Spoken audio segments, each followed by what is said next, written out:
O desafio de lidar com a autoestima é exatamente entender que isso tem a ver com a forma como você lida com as suas emoções.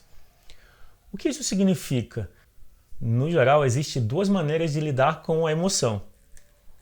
Muitas vezes você simplesmente fica no ponto negativo dela, se lamentando pelo que aconteceu, reclamando da vida, se culpando, culpando os outros. Ou seja, o fato de você sentir o que você sente não significa que isso está fluindo no sentido de uma solução.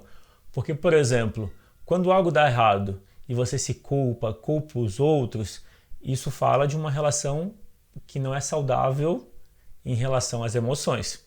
Outra forma que não é saudável é ignorar as emoções ou fugir delas. E é comum essas duas formas.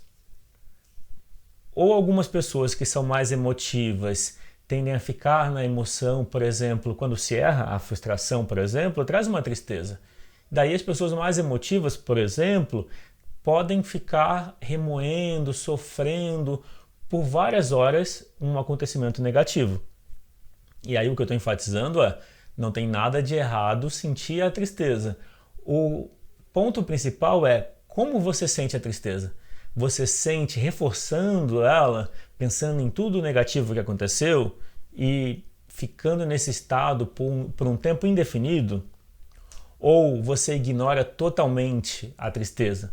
Você até sente, só que procura se ocupar com o trabalho, se sociabilizando, utilizando bebida alcoólica e outras drogas. Então as duas formas falam de uma relação com as emoções que não é tão saudável quanto poderia, e as duas formas acabam gerando uma autoestima baixa. Um outro detalhe sobre as emoções é que você aprende a lidar com elas na relação com seus pais. Existe uma tendência a repetir com você, com o seu eu emocional, aquilo que você vivenciou na relação com seus pais. E inclusive de espelhá-los, modelá-los, fazer igual a eles. Então, se os seus pais também tinham uma dificuldade de lidar com as próprias emoções e não estiveram presentes para você, existe uma tendência a reproduzir esse mesmo comportamento, não estando presente para suas emoções.